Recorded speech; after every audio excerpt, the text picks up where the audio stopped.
dafara e passé daka kasira dinama sungalo e kungolo ati dugu wari ko diba fo dugu andugu dum warata de o ko ni kuma ta la sa e ka sama mone to yi i yere ta sita sidi ka numéro flani wari ci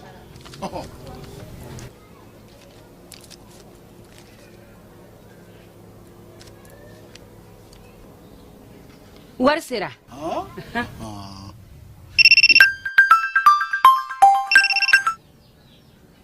allo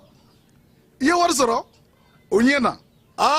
tiɲɛ yɛrɛ la ko ni sama bɛ maa min ɲɛ ko n komi t'i gosi ngonga sama mone i yere ta a sɔngɔ ka nɔgɔ ni mali wari ci sira bɛɛ ye depo ye fu ye wari bɛ ci fu ni application ye wa bɔsara ye musaka fitini ye sama mone jini kuran bɛ sara n'a ye krediw bɛ ta n'a ye sanni feere bɛ kɛ n'a ye sama mone ni y'anw maliyɛnw ta ye a y'a si filɛ ka nkalon bɔnda lajɛlen aw minnu b'a fɛ ka voyager k'a sɔrɔ a ma degun sɔrɔ a ka voyage kɔnɔna na compagnie de transport Somatra u y'a kanu ka na ni kari kura caman ye kari minnu dilanna norme kɔnɔna na aw ka lafiya kama a suspension wo a climatisation a siège wo n'i ye kari jɔlen ye foyi tɛ jigin kɔnɔ i bɛ se ka don a kɔnɔna na cogo min na Somatra e ka kari Somatra ne ka kari Somatra anw ka kari o hukumu kɔnɔna na kari ninnu bɛ sira ta don ko don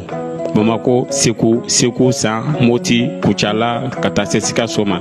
Keɲeba Kita u ma ɲina Yoro di Sahel maaw kɔ ka taa se Kolokani Jijeni fo ka taa se Bɛnma ma Somatra fiɲɛ foroko Somatra ka wuli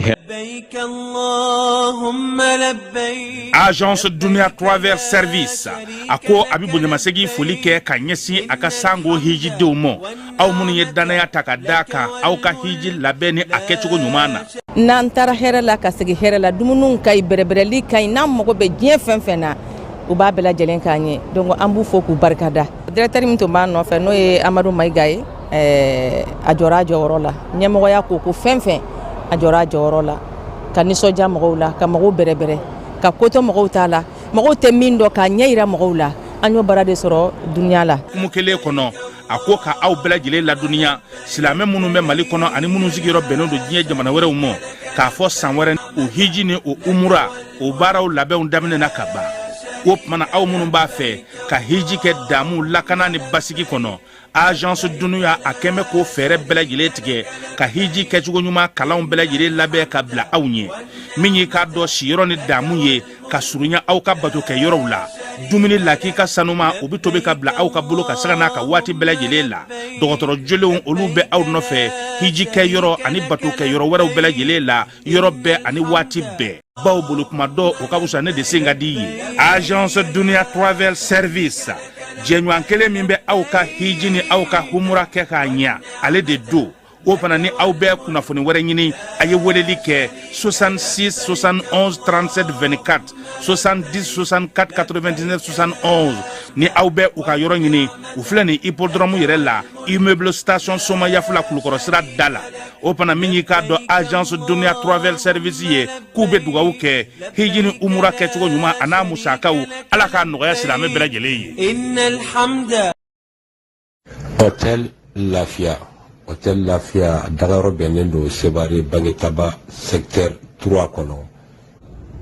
ka taa se dagabana batiri lithium ma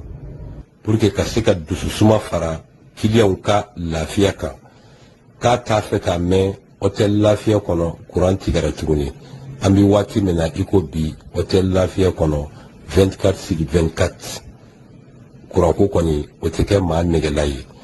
k'i kamana gannen don courant ko la jiginyɔrɔ ko la i senfa biribiri i ka Hôtel Lafia magɛn samuru dakabanaw ani a dilan dakabanaw ka taa se ventilo secteur 3 a fɔ Hôtel Lafia i nana anw lafiyali kama alhamdulilahi anw lafiyara a y'aw senfa biribiri ka Hôtel Lafia magɛn Mali kɔnɔ Mali kɔ kan Europe i bɛ fɛ o fan fɛ k'i bɛ fɛ ka na Mopti k'i kamana gannen don ko kurantigɛ de Mopti n'i sera Hôtel Lafia la alhamdulilahi bi kurantigɛ kɔni o kuma banna k'i bɛ fɛ ka na Mopti k'i ka jama de ka ca a ka di ye aw bɛɛ ka sɔrɔ ɲɔgɔn kan yɔrɔ kelen pewu hôtel lafiya hali n'aw ye maa ba kelen sɔrɔ aw bɛɛ bɛ se ka jigin hôtel lafiya kɔnɔ aw bɛ ja ɲɔgɔn fɛ ka wuli ɲɔgɔn fɛ an bɛ fɛ ka formation de kɛ n ka jama ka ca salle de formation bi hôtel lafiya kɔnɔ min bɛ maa 200 a n'a kunkan fɛn a y'aw senfa joona aw ka 11 El Haj Amadou Adital diinɛ kuntigi ba de don ɲɔrɔ kɔnɔna na Tijaniya o bolofara min bɛ ɲɔnɔ olu ka kalifa de don a minɛna an bɛ dugawu kɛ ka fara silamɛ diinɛ mɔgɔ bɛɛ lajɛlen ka dugawu kan an miirina b'a a la a bɛ yɔrɔ yɔrɔ nin waati in na an bɛ dugawu kɛ a ka se k'a yɛrɛ sɔrɔ min ye Cɔrɔnɔ Amadu Adital ye maa minnu ni a bɛ u bolo an b'a yirula k'a fɔ silamɛ don laadiri don baarakɛla don faso kanuna don miiriya ɲuman ka bɔ Mali silamɛ bɛɛ lajɛlen yɔrɔ ka ɲɛsin a ma yaasa a ka bilali bɛ se ka nɔgɔya cogo min na a ka segin ka na a ka denbaya kɔnɔna na ka na an bɛɛ lajɛlen sɔrɔ o ye an ka laɲini ye an bɛ dugawu kɛ ka fara silamɛ diinɛ bolofara bɛɛ lajɛlen ka dugawu ka fala ye bɛɛ bɛ seli la bɛɛ bɛ bato la zaviyaw kɔnɔna na misiriw kɔnɔna na tarikatigiw bɛɛ lajɛlen wulilen don k'u jɔ bi an b'an ta fara u ta kan min ye an ka nin cɛkɔrɔba ɲuman in ye min ye an ka nin kalifaba in ye min ye an ka nin mukadamba in ye a ɲuman bɛ se ka segin an ma cogo min na an b'o dugawu kɛ ka fara silamɛ ɲuman bɛɛ lajɛlen ka dugawu kan ala k'an tulo don kibaru ɲuman na. an ka ɲɔgɔn dɛmɛ ka binkɛnikɛlaw ni maafalaw ni walijugutigilamaw kɛlɛ a y'anw dɛmɛ an k'aw dɛmɛ ka binkɛnikɛlaw ni maafalaw ni walijugutigilamaw kɛlɛ n'a ye kunnafoni sɔrɔ binkɛnikɛlaw ni maafalaw ni walijugutigilamaw kan a ye nɛgɛjuru ci dɛmɛso la nɛgɛjuru sira fɛ wari tɛ sara min na 80